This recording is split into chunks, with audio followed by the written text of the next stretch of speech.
going on, everybody? It is Saturday, and usually it's Saturday afternoon. What are we doing? Neil Warfield and I are usually looking ahead to the Sunday main slate, and we're starting to break it all down, looking at our favorite tournament angles for each position and some of our favorite lineup constructions. But end of the season, we got Saturday football, which means a little bit of a shift for us. And we did this also last year, Neil, where Saturday afternoons, instead of talking about the Sunday slate, we talk about the upcoming Saturday slate, the hour leading up to lock, because we know it's what a lot of people are thinking about on Saturday afternoon. So that's what we're going to do for you guys. We're going to break down the upcoming slate. It's a three-gamer, but it's an interesting one.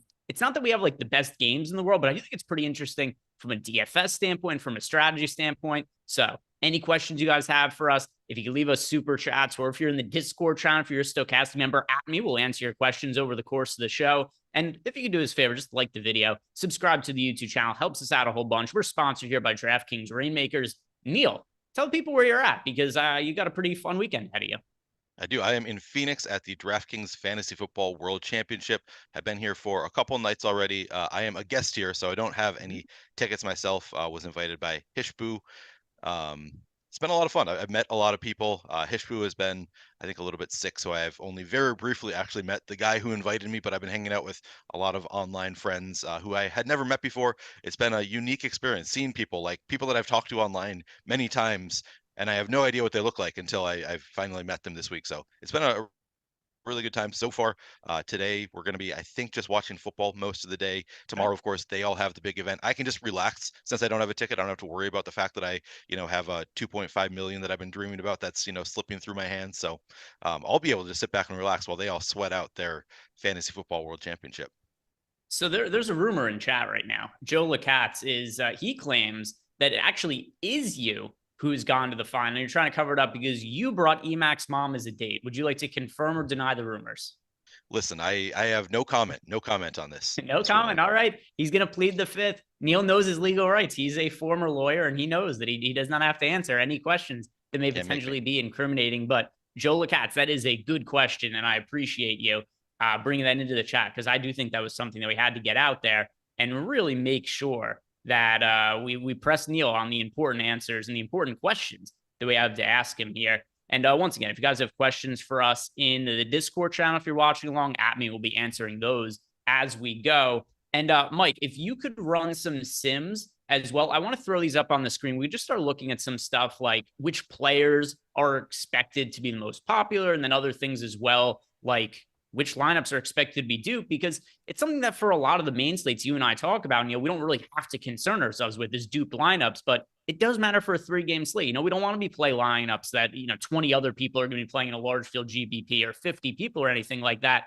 And that is something that the contest generator, the Sims tool, really does help me figure out, is which lineups are going to be popular. And then also, how to avoid some things that are going to be duped. For a three-game slate, how does it change your approach compared to like a 10-plus main game slate? Yeah, so honestly, that is something that I struggle with also, the dupes factor. I have had some success on these short slates, but I struggle with it constantly. Like I'm not sure, like I don't force leaving salary on the table. I think probably the biggest change I make is I do allow for a couple players against my defense. So a couple offensive players against the opposing defense on a three-game slate is something that I allow. I think I focus a little bit more on like the players who project a little bit worse but do have a role. So it's like sort of a mix of showdown where guys like, Marvin Mims or Jamison Williams, who, maybe don't have the best role in the world, and I wouldn't probably play them on a larger slate, or wouldn't play a ton of them at least. Suddenly they become more interesting to me on a three-game slate, just because the barrier to getting into the winning lineup is a little bit smaller. So, I think I go more so for wide receivers, like the cheap receivers who are also not getting a ton of ownership. I like to slip them into some more of my lineups on these slates rather than just going for the highest projected guys. Sometimes you can find running backs who fit that kind of mold also. So I think those are probably the biggest things that I change on a three-game slate.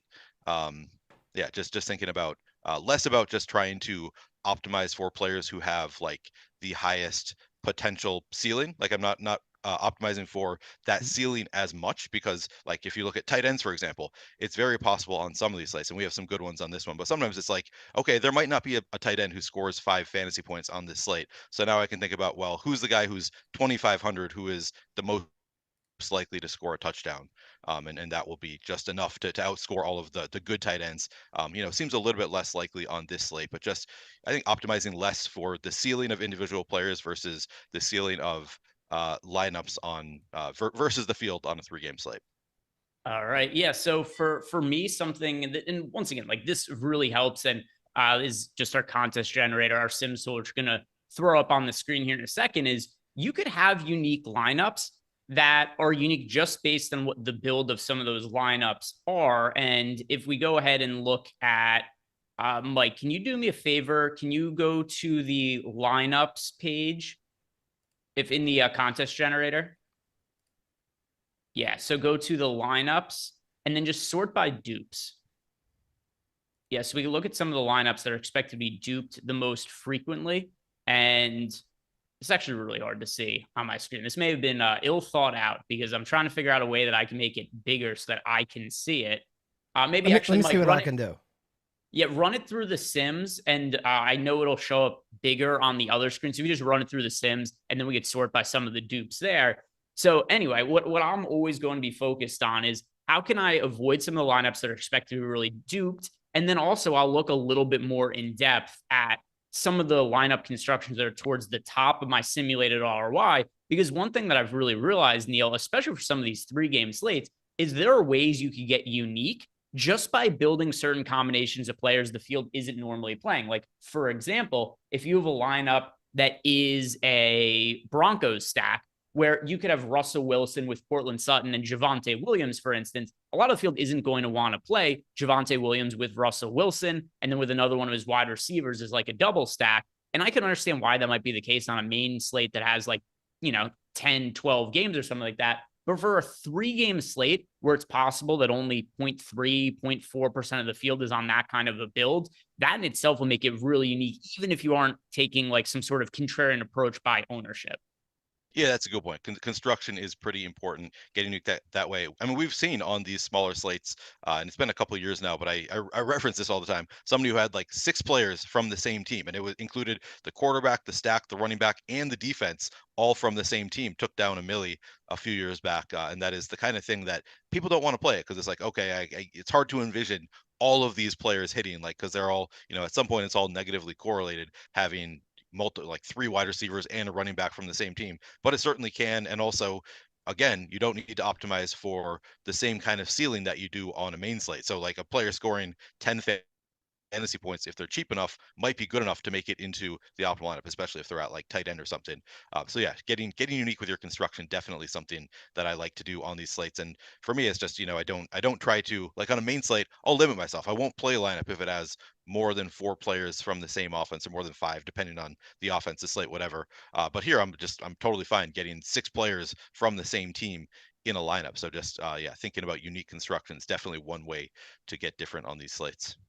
Yeah, and let's go ahead now. Mike, were you able to run the lineups through the Sims? And if you were, throw that up on screen. And then just look at some of the lineups to start it off here. They're expected to be duped most frequently. If you sort by, you don't have to even favorite anything. Just sort by the dupes, because I want to see which lineups here are duped the most. And Mike, since it's kind of hard for us to, or at least for Neil and I, to see the screen through Zoom, I assume that Neil, like me, it shows up pretty blurry. Could you just read some of those lineups? Come on, God, Mike, and read off some of the lineups that are expected to be duped most frequently.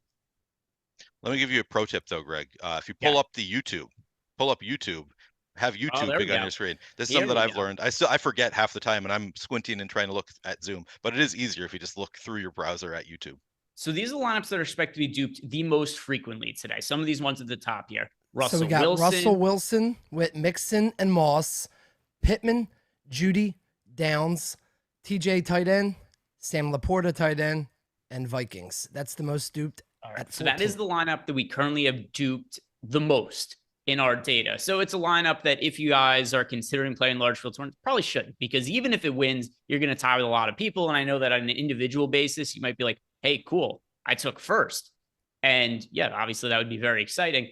But realistically, you're only going to have a couple chances to take down big tournaments over the entire year. And you want to make sure that the times that you do go ahead and win, that you have a pretty unique lineup, because it's going to be way different if that lineup that you win ends up winning $100,000 than if you tie with a ton of people and wins, like $4,000 or $5,000 or something like that. But if we look at some of these top highly duped lineups here, Neil, well, a couple of things that we're seeing is similar. TJ Hawkinson's in all of them. Russell Wilson is in 3 out of the 4 of them. Anything that surprised you about the lineups that are expected to be duped really heavily today? The Jake Browning lineup is a little bit surprising me just because we don't have a ton of ownership going there. But for the most part, I mean, we're seeing a lot of the same players, Zach Moss in all of them. Yeah, no huge surprise. I'm trying to see if we have any like unique. We do have a Jake Browning with the Bengals defense, so I guess that's a little bit surprising from a dupes perspective that a lot of people would play something like that. Not any huge. We have Jake Browning versus the Vikings defense. We see now. That's a little bit surprising to me that one would be duped a lot. Just I think kind of goes to show how good the field has gotten, that kind of thing is something that people have been more open to recently on these kind of slates. Yeah, so just thought that'd be an interesting way to start the show, talk about some dupes and other ways you could be contrarian with your lineups and some stuff to potentially avoid. But let's look at some of our exposures and who it is that we like getting to now, Neil, because I've got all my lineups built out for the slate. And one thing that's easier about NFL shows as opposed to NBA is pretty frequently when I'm doing an NBA show, I'll go into the show. It's like, hey, I've got lineups built, but I don't know if that's actually who I'm going to end up playing, just because the players might get ruled out 10, 15 minutes, which last night players were constantly getting ruled out as we were doing the shows. But here, I've got everything set in. I know who it is I'm playing. I know exactly who I'm playing. Quarterback, it is pretty, like, there isn't one quarterback for a 3-game slate that I'm getting to like an overwhelming amount of. My most rostered quarterback actually is Russell Wilson. I'm getting to in 25% of lineups, 24.7 to be exact. But for you, Neil, who is your favorite overall quarterback on the slate? Is there one that really stands out well above the rest? Or do you think this is a slate where we're going to be a little spread thin at quarterback and differentiate elsewhere? I'm spreading out quite a bit at quarterback. I have exposure to currently in my latest one, all 6 quarterbacks on this slate. So I don't have, I also am not going to play more than 30%. I don't think of any quarterback. My favorite is Russell Wilson. I just like the matchup with Detroit. I think Jared Goff, I think those 2 quarterbacks from that game are my 2 favorites on the slate. We do have Jared Goff at home, where he has historically been much better. The Lions also do have the highest implied total on the slate by 5 points or 4.5 points. So the Lions look pretty good. To me, it comes down to those quarterbacks as my favorites. Maybe I'm just biased toward the guys who are have been starters. Are they the only 2? They're the only 2 who have been starters the whole year. All these others are backup quarterbacks who came in due to injuries. But I think that they are the best quarterbacks on the slate. It is the best game environment on the slate. So yeah, I think it's the Detroit, Denver quarterbacks that I like the best. But I am pretty spread out. I'm going to have exposure to all 6 of these quarterbacks. Yeah, the one I actually have the least of, which also mirrors what's on the screen right here, even after some of the adjustments that I've made. My most rostered quarterback is Russell Wilson. My least rostered quarterback is Jared Goff. I do have all 6 of them in my player pool, but the only quarterback I have less than 10% of today is Jared Goff. And he is somebody who, based on our Sims tool, is currently the most over-owned quarterback that we have on the slate. And the ownership is fairly similar across all these quarterbacks as well. The most popular is Russell Wilson, just over 20%. The least popular is Mitch Trubisky at 12%. So the difference between the top and the bottom, it's not all that much. So for me, the one who I'm most underweight to here is going to be Jared Goff. And as far as the reasons why, it's kind of hard to say exactly why the data ends up being that way. But I think the biggest thing is there's very minimal difference in projection across all of the quarterbacks. And we do have Jared Goff as the most expensive by a little bit of a margin here. He's $500 more expensive than Russell Wilson. And then also, if we look at the lower end, where all the other quarterbacks from the mid 5K range, as cheap as 5,000 flat for Nick Mullins, Jared Goff is the one who, based on our data, is the least appealing option running everything through the Sims. And I don't really like how my lineups look if I try to force more of Russell Wilson. This is a slate, Neil, where that $500 between Russell Wilson and Jared Goff really makes a big difference. There isn't a lot of value to that. Yeah, that's true. And that's why Russell Wilson, I think, is probably my favorite quarterback on the slate. It's funny you say that Jared Goff had negative leverage, and I had the Boom Bust tool pulled up from 45 minutes ago, and he had positive leverage when I was looking at it. So I just refreshed after you said that, and now he has negative leverage. But it kind of goes to show like how thin the margins are there when he's like basically a neutral play in the boom bust tool. Was slightly positive. Now he is slightly negative. So I'm not going to let that throw me off that he has slightly negative leverage here. Yeah, I guess I have not looked specifically at my Jared Goff lineups, but yeah, I'm looking at one right now. I actually don't hate the Jared Goff lineup that I'm looking at right now. It is a full-on Lion stack is actually one of my top lineups currently. So I'm willing to go there. I get what you're saying about wanting to save salary, go to Russell Wilson when they project so similarly. Like it is, you're paying up to be not even that contrarian for Jared Goff. I just think Jared Goff is one of the two best quarterbacks on the slate in with the team total that is so much higher than everybody else, that I think that I am probably, it sounds like I'm going to have more of Jared Goff than you are. But I totally get that he is like point per dollar. He doesn't look that great relative to Russell Wilson. Are there any quarterbacks that you don't really love? Because we got exposure to all 6 of them. Goff is the one who I have less than 10% of. Is the quarterback that you have less than 10% of amongst the 6? So currently I have less than 10% of Trubisky and Nick Mullins. But I don't know that I really want to have less than 10. Like there is no quarterback on this slate that I totally hate, given the ownership and the price tags on them. I think that they all, like, you can kind of make a case for all of them. It's sort of a tricky slate in that sense that I'm like, yeah, Nick Mullins, I don't think he is a great quarterback, but he's also the cheapest, and he's in a pretty nice spot against the Bengals defense. And of course he has Justin Jefferson, TJ Hawkinson, Jordan, like he has weapons at his disposal that really help him as well. So, yeah, I don't think that there is a quarterback on this slate that I hate, unfortunately. Part of it is that there's no quarterback I love. True, that also. So the actual answer is I don't like any of them, but I'm just kind of forced to play one, which is ultimately why I end up being pretty spread out at the quarterback position. There's other spots that I'm taking stands at, but for me, quarterback a little bit spread out. I mentioned I've got the most of Russell Wilson, but even him, it just barely overweights the field. My biggest stand overall quarterback is that I only have a fraction of the ownership that Jared Goff the field has, with him being my one quarterback sub 10% owned. But do you have any other quarterback takes or anything you want to walk through here? If not, we'll start looking at the running backs. Not really. I am. So I will say I'm like we talked about to begin. Like I'm more open to different types of builds than usual. So usually on a main slate, I might like prefer quarterback with 2 pass catchers. It's kind of like the standard of what I usually shoot for on a main slate. Here, I'm more open to going for the quarterback +1 as a way to get a little bit unique, or the quarterback +4, going totally nuts the other way. So I think I'm going to have a wider range of stacks with my quarterback than I typically do. But yeah, we don't have any like great running quarterbacks on this slate that we need to, talk about running them out there naked, anything like that. So I think we've talked every point we want to make on quarterbacks. One final question before we move to the running backs. Do you know what is your most common lineup build? Is it QB +1, QB +2, QB +3? It is, and this is I continue to build when I'm on live before lock. I continue to build up until lock, but it looks like it is currently quarterback +3. Yeah, quarterback +3 right now, but that doesn't necessarily mean that's going to be the case once we get to lock. Yeah, so I have, for me, and my lineups are all uploaded unless anything crazy changes where a player gets ruled out in the next 39 minutes, which I do not think is going to be the case.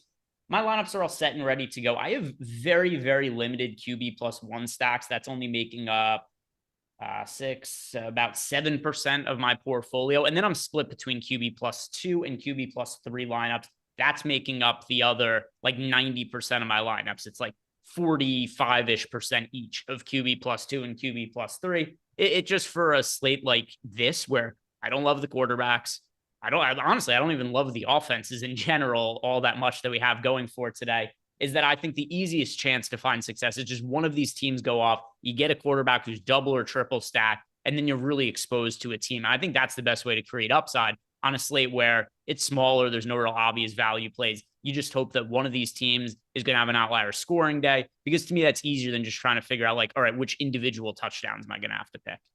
Yeah, exactly. It's just like a main slate where we're just trying to correlate as much as possible to get fewer things right. But I'm more open to the less correlated single stack because it's the 3-gamer. But yeah, it's the same. Like, we want to limit the number of things we have to get right, and it's tough even on a 3-game slate. So let's go ahead and start looking at some of the running backs that we are getting to. And let's start by talking about Zach Moss, who is going to be chalky again today, Neil. We've got him projected to be in somewhere around half of the field's lineups for today. And when it comes to Zach Moss, he's had all of the opportunity in the world as a chalk option the last 2 weeks. And what have the results been? Not all that great. Now, 2 weeks ago, all the running backs were bad, so he was in the million-making winning lineup anyway. So I know that we'll constantly hear like, hey, Zach Moss was bad a couple weeks ago, which sure, but every single running back was bad. So it's like, what do you do in that kind of situation? There was nobody to reasonably really swap off him on that week. Last week, he was also kind of underwhelming, but there were some positives. He's playing north of 90% of snaps, Neil. He's getting pretty much all of the touches out of the backfield. And in addition to that, the passing game, he was targeted 8 times last week. So there is so much opportunity for Zach Moss. It just hasn't led to production. Is today going to be the day that we see the production that we were getting earlier in the year when he was the lead back for the Colts? It seems like it should be. I mean, it's a pretty nice spot against the Steelers. They have been slightly below average against the run, against the running back position in terms of schedule adjusted fantasy points per game given up to the running back position. The Steelers have been slightly below average over the past 5 weeks. I don't remember actually who the Colts played last week. I was trying to remember that. I know 2 weeks ago they played the Titans, so it was like not a great spot for Zach Moss in that one. Oh, they did. They actually had a nice matchup with the Bengals. They just did not get it done in that game. Regardless, I still think just given the opportunities, at some point, you have to think Zach Moss will hit at some point, get back to what he was doing early in the year. So yeah, I think that he looks good on a 3-game slate. I don't think that the ownership is too high for Zach Moss. We have him at what, 41, 42%. Yeah, we have him at 41% ownership, 47% chance of being optimal. So he looks fantastic in the tools, just given his opportunities. You would think that he should be able to get it done. Obviously, we've seen it fail, but the fact that he's 6,200, bringing down the price down, or the ownership down slightly from what it would be if he were still like 4,400 or whatever he used to be. So yeah, I think it's a nice spot for Zach Moss. I'm not going to be playing like 100%, but I'm certainly going to be playing a good amount of Zach Moss, probably more than the 42% the field is playing. But I'm not going to go I'm not going to be playing like 80, 90%. Are you going to be jamming Zach Moss here? Just hope for the positive regression. Pretty much. So he is the running back who we've projected for the most fantasy points, I think for a good reason as well. And if you guys see also on screen, when you're just running lineups, making no adjustments at all to the Sims, I mean, it's going to give you a ton of Zach Moss. And yeah, he's my most rostered running back by a pretty good margin. I have him north of 50% of my lineups, which is right around where we're expecting the field to be. So I'm a little bit overweight to Zach Moss. And I also think if you look at the other running backs that we have today, Neil, one other aspect to consider here, there are no other running backs outside of Zach Moss that I am confident are going to be getting the lion's share of the work for their team. Oh, that's interesting. Yeah. Yeah, there are a lot of, I mean, Joe Mixon, I guess even there we had Chase Brown come in the last game. That's a good point. Yeah, I hadn't even really thought about that. I mean, Javonte Williams has taken on a bigger role in recent weeks, but still we're working in Jaleel McLaughlin and Samaje Perine. 59% snap share in week 14 for Javonte. I mean, he had 17 carries and 4 targets, so he's like close to that, but yeah, still splitting the backfield. That is a good point. Like, Zach Moss is the only running back on this slate who's really getting like the vast majority of touches from the position. Yeah, that's interesting. Which is why, so there's 3 running backs that I ended up overweight to that I feel good about. I feel good about their workload. Zach Moss, Javonte Williams, and then Ty Chandler. Like, I have been wrong on the Steelers running backs basically the entire year. It's such a difficult situation to figure out. And with both of them being relatively popular today, both of them projected for north of 20% ownership, like, I'd rather be a little bit underweight to each of Jaylen Warren and Najee Harris and focus on some of these other running backs that I feel better about what their workload is going to be. So for me, I'm underweight to both the Steelers running backs. I'm getting to David Montgomery in less than 10% of lineups. I'm getting to under 30% of Jahmyr Gibbs, who is expected to be in about a third of the field's lineups.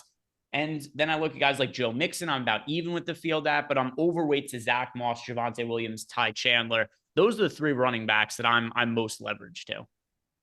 Yeah, I think I like the Pittsburgh running backs more than you do. I do also think that I tend to overemphasize the matchups. Like I think that I probably factor them in more than I actually should. So I'm like, I like the Pittsburgh guys because the Colts have been so bad against, or they've been tied with the Commanders for worst in the league against running backs over the past 5 weeks. So it's just such a nice matchup for the Steelers. Plus you've got Mitch Trubisky there at quarterback, and you got to imagine they don't want to throw much with Trubisky. So I think the Steelers will want to run quite a bit. But you're right. Like it is that is probably a more important factor is the actual opportunities rather than, the defense they're facing. So I'm probably overemphasizing the matchup for the Steelers and willing to take on more of that risk of just like hope that one of them actually gets a little bit more of the run. But yeah, it's been split for the past 2 years. They're going to continue to split the work in Pittsburgh. I think, low 20s ownership to me is reasonable for the Steelers. So I think that I like them a little bit better than you do. But yeah, Zach Moss does stand out just from he's going to get all of the opportunities, also not in a bad matchup. And, we can hope. Like, I think that this is a spot where we haven't projected for 41% ownership. It wouldn't be that surprising to me to see it come in less just because people are going to game or have been playing him and he's disappointed, and or like game log watch and you look at it, it's like, okay, this guy's just not any good. I don't want to play him. So this is a spot where I wouldn't be that surprised if he got to 50+% ownership. I also wouldn't be that surprised if Zach Moss comes in at like 28% ownership, at which point he would be a jam kind of play. So I haven't figured out exactly what I'm doing yet. I kind of like several running backs on the slate. It's even though they're in like somewhat split backfields, like Javonte Williams, pretty nice spot against Detroit. I like that. The Detroit guys, I just think are again in a good spot against Denver. A little bit of a run funnel, so both of the Detroit guys are kind of interesting to me. This is a tough slate. I got to be honest. This is a tough slate. There are a lot of players that I kind of like, and no players that I really love. So then relative to and we got a super chat here from Goody, which I think is a pretty interesting talking point that I want to get to in a second, right after we wrap this up, because you said that you like the Steelers running backs more than me. I have under 20% of both Jaylen Warren and Najee Harris. So how aggressive are you willing to be with the amount that you're getting to them? Guys who are projected for, ownership right around 20%. Are these guys are going to be well overweight to the field too, or at the field? No, I'm pretty spread out. I think I'm going to be probably above weight to the field on both Najee Harris and Jaylen Warren. I continue to like the fact that nobody wants to play Najee Harris. I think that's been kind of a trend of like people they want to play Jaylen Warren. He's the sexy thing. He's coming in. He's like looks better than Najee Harris. They keep saying things like he's going to get more opportunities. He's going to be the lead back, and they continue to split the backfield. And it's really been pretty split. Like Najee Harris gets a ton of opportunities, and I feel like people just really don't want to play Najee Harris at this point. So I'm probably going to have 30+% of Najee Harris, less than 50%. So I'd say somewhat aggressive with Najee Harris. I'm also going to play some Jaylen Warren. He actually in the most recent game, Jaylen Warren did Harris played more snaps, actually had more carries as well. But Jaylen Warren ran routes on 41% of dropbacks to Najee Harris just 24%. And Warren saw 5 targets. So they are pretty split in terms of their opportunities. I think the field is going to want to play Jaylen Warren more than Najee Harris because they've just been doing that pretty consistently. So I think I'm going to be somewhat aggressive with Najee Harris. I'm going to be overweight to the field, I think, on both of them. And I'm also willing to play them together. Like I'm not setting any kind of rule to stop myself from playing both of the Steelers running backs together. I kind of think that there is some possibility that they just want to run like all game and not have to give Mitch Trubisky the ball. Yeah, so for me, and this is going to relate to the super chat here, Goody asked us thoughts on Montgomery and Gibbs in the same lineup, DK 20 max. For 20 lineups, I wouldn't do it. I wouldn't play Montgomery and Gibbs together. And for me, I have very, very limited lineups that are playing running backs from the same team together. So across the 150 lineups that I'm playing today, I have 2 lineups that have Gibbs and Montgomery in them. And then I have 1 lineup that is Warren and Harris together. So if I was hand building lineups, it's something I wouldn't do. If I was playing 20 lineups, it's something I wouldn't do. But yeah, my preference is not to have Montgomery and Gibbs in the same lineup. I guess if I had to pick, would I rather play Montgomery and Gibbs together or Warren and Harris? I would say Warren and Harris just because of pricing. Because if you go ahead and you look at the running back pricing for Detroit, Jahmyr Gibbs is 6,700, the most expensive running back on the slate for DK. Montgomery's at 6,400, and same for FanDuel. They're both fairly expensive as well. So the reason I'd be a little more apt to potentially play Warren and Harris together is just because of what the pricing is. But to me, if you're only playing 20 lineups, my preference would be not to play running backs from the same team together. But Neil, you said you are willing to play Harris and Najee, or sorry, I said the same player basically. Jalen Warren and Najee Harris, you're willing to play them in the same lineup. How frequently are you going to be doing that? Not like especially. I'm only playing 40 lineups today. I think I'll probably have 3 or so of them together. It changes. I'm not trying to force it. I'm just not doing anything to stop it. And because I am playing both of them, I do have a few as I'm looking through my lineups right now, but it's not something that I'm like trying to do. I will say, like we talk about like getting unique with construction on a 3-game slate to avoid dupes. I do think this is one way you can do that on this slate also. So I think I would be willing to play both Detroit running backs together in a lineup, even in a 20 max, just as it's another lever you can pull to get a little bit unique. Try not to be duplicated a ton. So I actually don't hate the idea. Got a super chat here then from Michael Henry, who says, Greg, for a full roster on FanDuel, am I getting duped in single entry if I leave zero salary on the table? Not necessarily. Not necessarily. It's really hard to say without knowing who the players are in the lineup, right? Because you could build a lineup that is unique that uses all of the salary. You could also build a lineup that is duped that leaves $500 in salary on the table. So It's not a one size fits all answer, but in general, you are more likely to be duped the more salary you use. But I can't really speak specifically to your question. Yeah, it's hard. It's need more information to know if it's going to be duped, and still it's kind of hard to know. And then Corey Shea has left us a super chat. He's asking, Pickens, Osborne, or Judy? Pick one. Pickens, Osborne, or Judy. Of those 3 wide receivers, which one is the highest priority to yourself, Neil? That's really tough. Wait, Pickens, Judy, or Osborne? Probably Judy. It's definitely between Pickens and Judy. I think that I would go with Judy. I like that game environment a lot more. Even after watching Jerry Judy tank all of my lineups, I played so much Jerry Judy last week, and he had so many opportunities and just sucked. Maybe this is a game where he's a little bit more focused after all the attention on how bad he was last week. So I think the price tag, he's slightly cheaper and projects slightly better than George Pickens, and they're getting about the same ownership. So I'll go with Jerry Judy. So I have a very similar amount of exposure to Jerry Judy and George Pickens. I'm going to answer Judy because I do have a couple more lineups with him, and I have more lineups with Russell Wilson than I do of Mitch Trubisky. So I'm going to go with Jerry Judy here. The one thing I think we could confidently say, and now watch him go and have a big game, Osborne is not the correct answer. Yeah. And I'm willing to play Osborne at really low ownership, but yeah, I agree. He's just not the right answer here.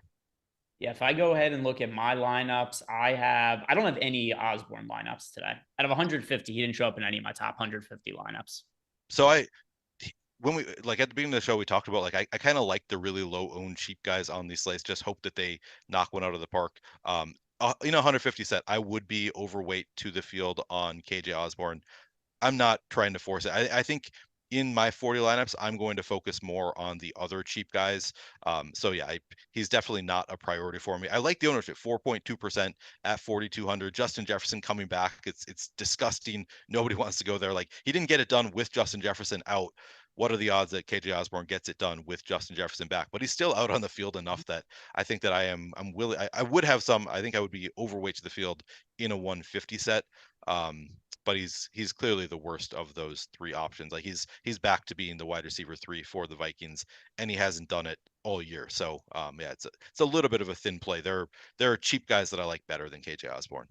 Yeah, when we talk about wide receivers in a second here, there are other ones that I'm getting to instead. But I do want to ask you before we get past the running backs, are you playing any of the real off the wall running backs? Are you playing any of the backups today? Not the guys who are in timeshares or anything, but the running backs like a Chase Brown, for instance. Any of those guys making it into your player pool in any kind of meaningful way? Not in any kind of meaningful way. Currently, I'm not. So Same. I've thought about it with Chase Brown because he had 8 carries and 3 targets last game. Like that is not nothing for a guy at his price tag. But none of the viable cheap options are the min price. So like if he were 4,000, I'd be a little bit more interested in Chase Brown, Samaje Perine, some of these guys. But none of the off the wall options are the min price. The off the wall options that I think are viable. So I don't think I'm gonna go there. Actually, how much did Jaleel McLaughlin play last week? Because he's been kind of, yeah, just 5 carries, 2 targets. I don't think so. I don't think I'm going to. And that's usually a way that I like to play these short slates, is playing some of those backup running backs. Hope to get lucky. I mean, you're kind of just, including your luck in your process to some extent of just like, yeah, he's got contingent value. The starter goes down. Suddenly you're smashing the cheap guy at low ownership. Everybody is going to wish they had him. But I think that there are enough of the other running backs on the slate that I like who are not getting a ton of ownership that are more viable. So I don't think I am on this slate.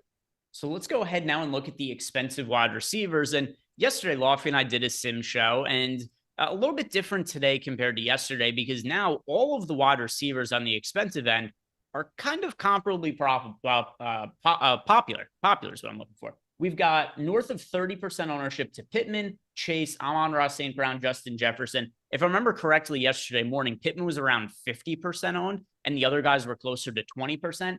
Now it's a different situation. All these guys really close together in terms of ownership. Do you have a preference in terms of who you're paying up for at wide receiver, Neil? I am still getting the most of Michael Pittman. Maybe I'll try to reduce it a little bit. I'm currently getting over 50% Michael Pittman. He just projects so well, point per dollar, that he's making it into a lot of my lineups. Amon-Ra St. Brown probably going to be shadowed by Patrick Surtain at least part of the game, so that scares me a little bit, despite a kind of nice matchup there. Yeah, I think it's probably Pittman is my favorite of the group. How about you? Michael Pittman for me. And yesterday, while Michael Pittman was the one that we were getting the most of on the Sims, the difference yesterday is we were like fairly close to the field, what the field was doing. But today, when I have Pittman in 50% of my lineups, that actually does have me overweight to him.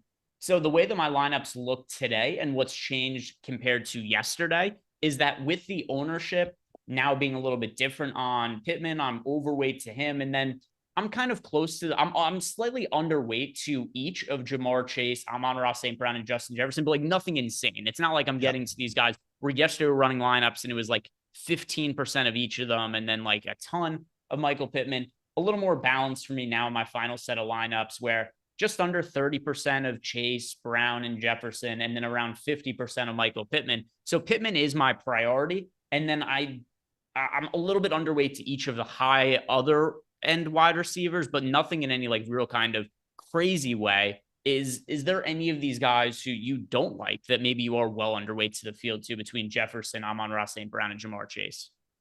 No, I have 30% at least of each of them. They're just, I am getting to the most of Michael Pittman, but getting to 30% at least of each of the top 4 expensive receivers. It's hard to really dislike any of these guys. They're just great receivers on a short slate. If I'm ranking them just based on the exposure, I'm like splitting hairs here, but it's Michael Pittman's a clear 1. I'm getting Amon-Ra St. Brown 2, Jamar Chase 3, Justin Jefferson 4. I have currently Pittman, Chase, Amon-Ra, and Jefferson. Was that the same order as you? Currently, that's what I have. Reread your order again. Pittman, Chase, Amon-Ra, Jefferson. I have Amon-Ra ahead of Chase. Okay. But other than that, it is the same for each of us. So that's what I'm doing there at the high end. And then once we get into the mid-range of wide receiver, so if we're talking about like Courtland Sutton through Deontay Johnson, I don't really get a ton of these guys. Actually, the only one that I have a good amount of is Deontay Johnson. Other than that, I'm underweight to each of these other guys. I'm getting to more of Jerry Jeudy, then I'm getting to Courtland Sutton. A lot of that has to do because of what the price points are. What are the priorities for you in like this 5 to 6K range, Neil? Yeah, I think Sutton is probably my favorite of the group there. He is getting the most ownership, but I'm overweight to Sutton currently, so we're playing that a little bit differently. I think that I'm playing into that game environment a little bit more. Addison is pretty interesting at 10% ownership. I prefer Addison over T. Higgins for sure. Yeah, Deontay, I need to up my Deontay because I do think that he is a very solid play on the slate. Currently, I have 0 Deontay in my latest run. That is not something that I want to hold. So I'm going to adjust to try to get a little bit more there because I actually like Deontay quite a bit as well. I think the price is really nice there.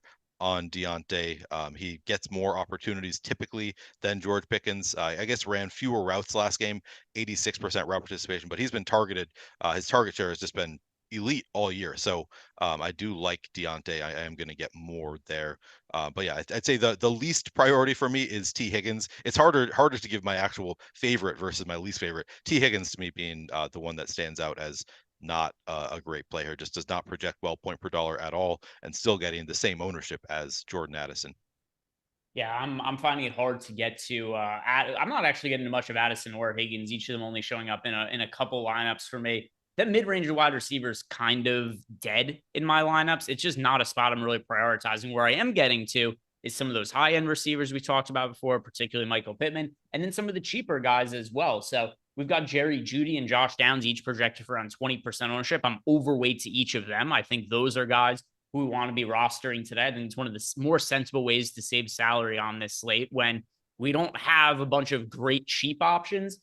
I think some of these like mid-ish, cheapish wide receivers that are maybe not traditional looking value plays in like the high 4K range. I do think points per dollar, those are some of the best spots that we do have on the slate to save salary. So Jerry Jeudy, Josh Downs, those are a couple of guys who I'm getting to in a pretty meaningful way. What are the cheaper wide receivers that you're prioritizing? Yeah, definitely getting to a good amount of Jeudy and Downs. I actually think I prefer Alec Pierce over Downs somewhat, so I am getting to some Downs, but I actually like Alec Pierce at 3,500 a little bit better. He's just, his role has really increased over the past couple weeks. Last week he was tied with Pittman, leading the team in routes run, 86% route participation last week for Alec Pierce. Only saw 3 targets, so he still has not, from a target share perspective, hasn't really bumped up as much, but it's really promising to see him playing as much as he has been recently. And we have him at low ownership despite the low price tag. So because of the price tag and the ownership, I do really like Alec Pierce quite a bit. Jameson Williams, somebody that, they've been saying they want to get him the ball more. The ball is going to gravitate towards him. He went catchless last week, but also scored a rushing touchdown. He's interesting as just a splash play guy on a 3-game slate. Only 44% route participation in that last game for the Lions. So don't love that. I kind of thought that he was trending up in terms of route participation, and he didn't. He came back down to 44%. So that scares me a little bit, but on a 3-game slate, I'm willing to take some shots on a 6% owned Jameson Williams. I actually like him quite a bit. Marvin Mims, somebody that I might consider in some lineups. These are all just like good splash play players. I guess Mims and Jameson Williams are, 50% route participation in week 14 for Marvin Mims. Only saw a couple targets, but we've seen him put up a big score on just like a single touch or a couple touches in some games this year. So I do think that he's another play that is interesting on a short slate. We have him at 7% ownership. So yeah, I think those are probably the 3 biggest priorities for me of the cheap guys: Mims, Jameson Williams, Alec Pierce. I have a lot of interest in all 3 of those guys. On the sub 4K guys, I am with you on Josh Downs and Jerry Jeudy if you want to include that price point as well. Yeah, before he said Jerry Jeudy. Did not. I have no idea if I did. I didn't hear that either. We'll Okay. listen to chat. But we got producer Mike is saying that Neil was calling him Jerry Jeudy. Was that the case? I don't know. But who knows? Weigh in. A lot of allegations against me today. But also, it's fair. If I want to call him Jerry Jeudy, if you watched his game last week, I think it's an apt nickname. That's what Steve Smith is going to start calling him because they got their feud going on. Where Steve Smith is doing the halftime reporting, not reporting, but halftime analysis, and just like, hey, this guy Jerry Jeudy kind of sucks, huh, guys? And then just shits on him for a while. We got some more super chats here. This one here is from Joey Ford, who's asking us, Browns D or the Colts D? Well, Browns aren't on this. The Browns defense is not on today's slate, so I don't know if you meant a different team, but I just went and looked at our projections for the full week, and we do have the Browns defense project for 1.5 more fantasy points than the Colts. So if this is a situation where you're in, like your season-long fantasy league and you're trying to figure out who it is to start this week, I'm going to say Browns D over the Colts D because we do have about 1.5 fantasy point difference between the two. And then Moving Minnesota has left a super chat who said, let's skull smash those lineups in. Hand smash those lineups in. Hell yeah. Go Vikings. Skol. All right, moving Minnesota. Looks like a Vikings fan there. There's Neil Sounds getting like excited for it too. Are they going to make? Is your shitty football team going to make the playoffs this year, Neil? I doubt it.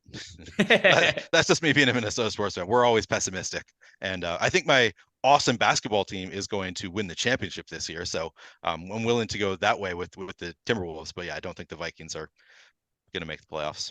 All right. So the chat is, by the way, backing Mike up. You did call him Jerry Duty. That is something that a lot of people in chat are echoing. He had it. I did it on purpose. He had it coming. All right.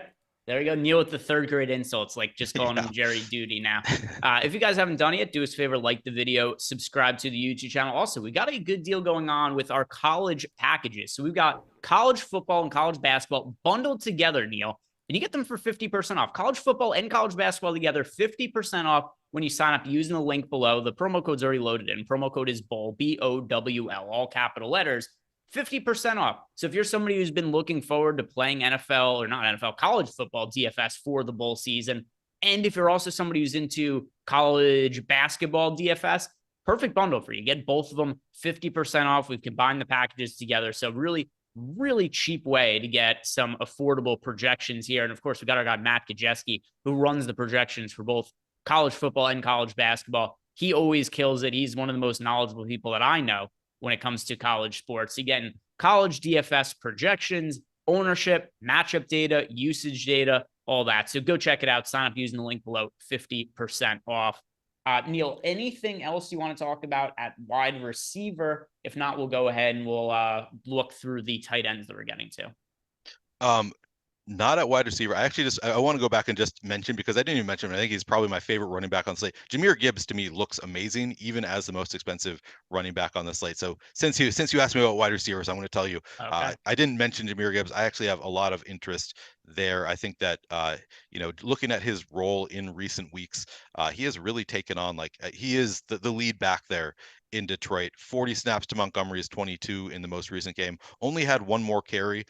11 to 10 in that game, but also ran routes on 56% of dropbacks. I think that it's a great spot for Jahmyr Gibbs, and we don't have that crazy high of ownership on him. So I just wanted to. I was thinking, man, I didn't even mention him, and I'm playing a lot of him, so I should mention the guy that I'm playing a lot of. I really like Jahmyr Gibbs this week. But yeah, I think we talked about all of the most interesting wide receivers. All right, tight ends, and I'm not playing very many double tight end lineups this week. It is not a spot that I'm getting to very much of on Saturday, although we do have pretty decent options at tight end in terms of my priorities. If I'm paying up for somebody, I'm getting to more of Hawkinson than Laporta, and then we could talk about how to approach some of the cheaper guys, Neil, because that's kind of how I look at the slate. It's if you have the salary to spend up for Hawkinson or Laporta, they're closely priced. Which ones do we prefer? I prefer Hawkinson over Laporta, but how about you, Hawkinson or Laporta?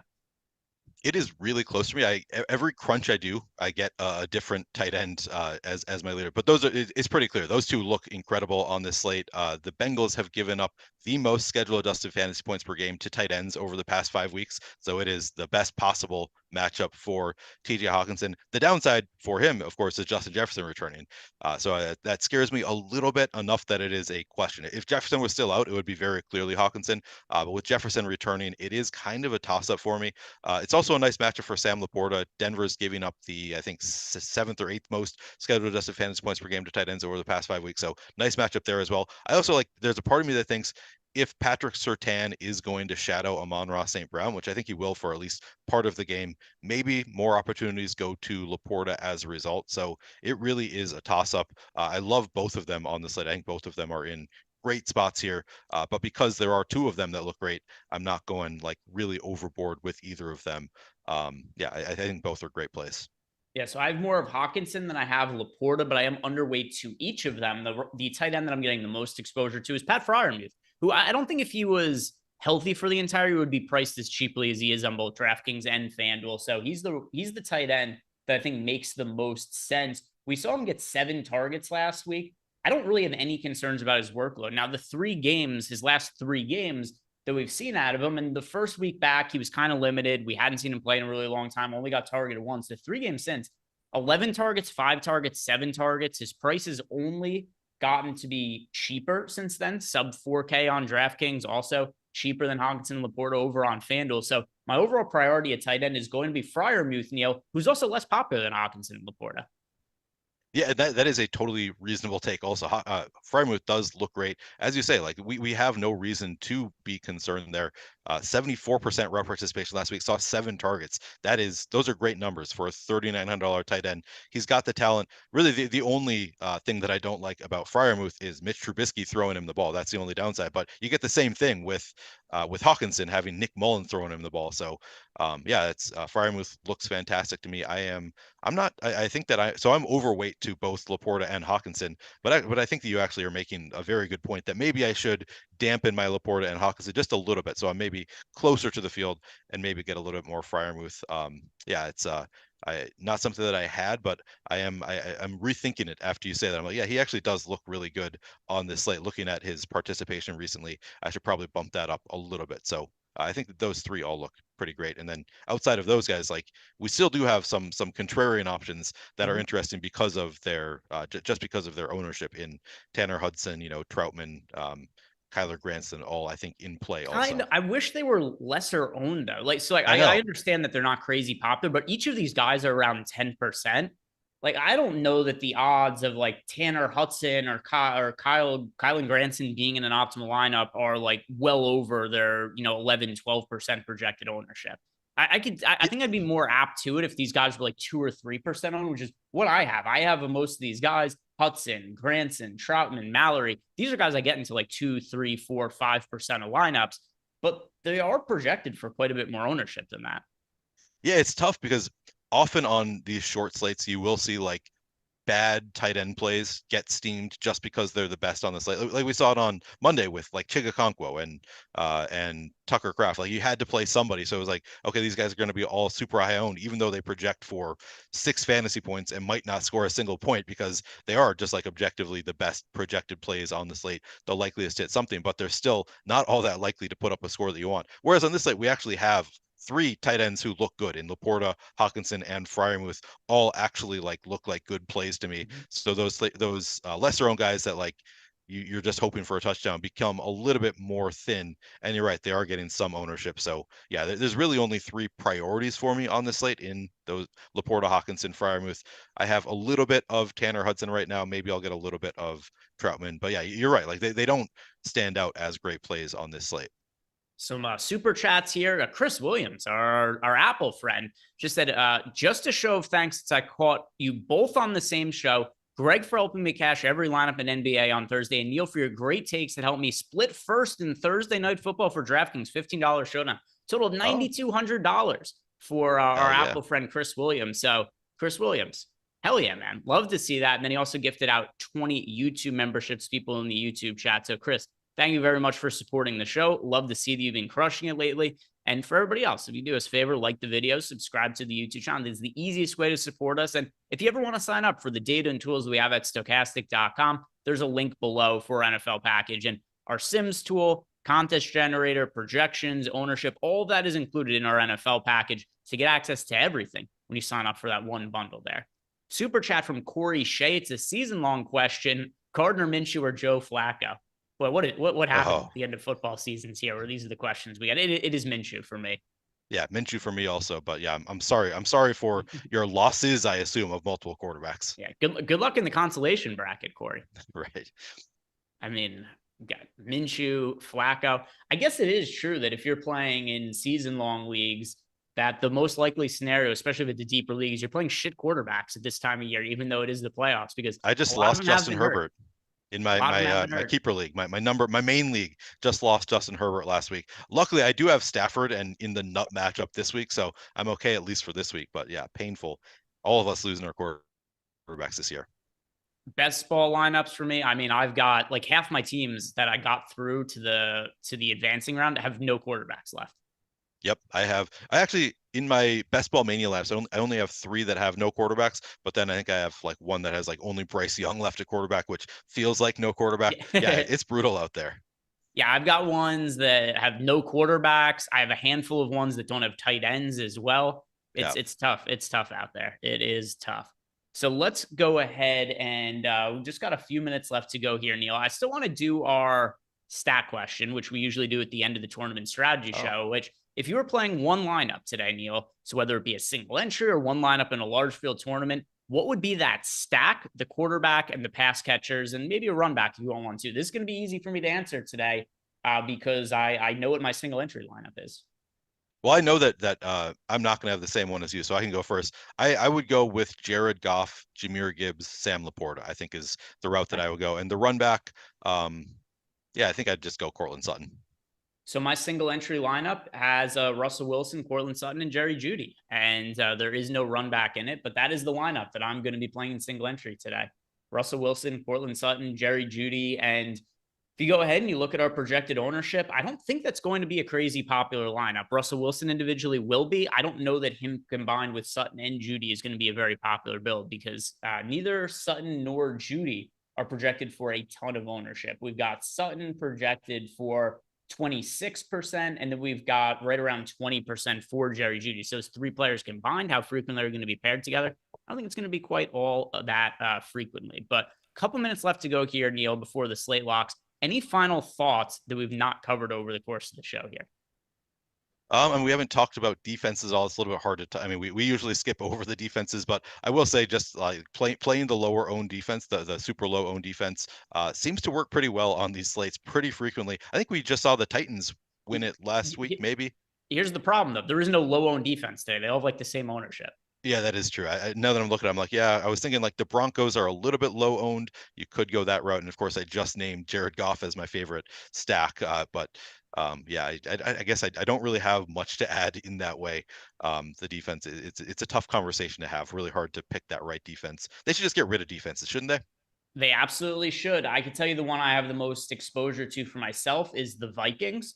And that is really just price point related. And the fact that the Bengals are one of the teams I get the least exposure to. So it just kind of makes sense from a game theory perspective there. Yeah. But yeah, I mean, the defenses, you're kind of rolling the dice here. And it's just, you hope it goes your way. Like on one hand, be like, oh, I want to play the Bengals defense against Nick Mullins. Then you look at the pricing. It's like, do I want to pay a premium price for a Bengals defense that hasn't been particularly great this year? And I mean, like it's to some of them, like I don't have any real crazy stands at defense though. I just don't like the position. I'm just spreading it out. Yeah, it is really tough to really like any of these defenses. I mean, it's also like four of them are playing against backup quarterbacks. So I kind of like all of them, but it's such a crapshoot at defense. It's tough. By the way, so Corey Shea followed up. It's a super flex league, and his this is actually a really good situation. He had Stroud and Fields as his quarterbacks, and now what happens? Stroud gets hurt, so now he's trying to scrape the waiver wire here to figure out who he wants to fill. So I do understand that perspective. Yeah. If you're in a super flex league that has like 12 teams in it, just based on the amount of quarterbacks that got hurt, basically every single team is probably missing a quarterback in your league then. Yeah, exactly. Yeah, it is not easy in super flex league. Looking through my super flex lineups are in best ball is especially tough right now because yeah, it is brutal out there. Yeah, we have a work dynasty league that we started a few years ago, which is super flex. And my quarterbacks coming into the year were Dak Prescott and Kirk Cousins. And what happened? Kirk Cousins blows the Achilles out. He's done. I do have Zach Wilson as a backup. So he's somebody who's on my team, but yeah, it's a disaster out there. But my quarterbacks in that league is Minshew and Carson Wentz. And that's because our boss in chat, Nolan, has every quarterback. I haven't looked at anybody else's team. I know mine's been garbage. I'm tanking this year. I'm going for Caleb Williams next year. Guys, thank you very much for watching. If you've not done it yet, do us a favor, like the video, subscribe to the YouTube channel. Have a great weekend. Good luck with all your lineups, and see you back here on Monday.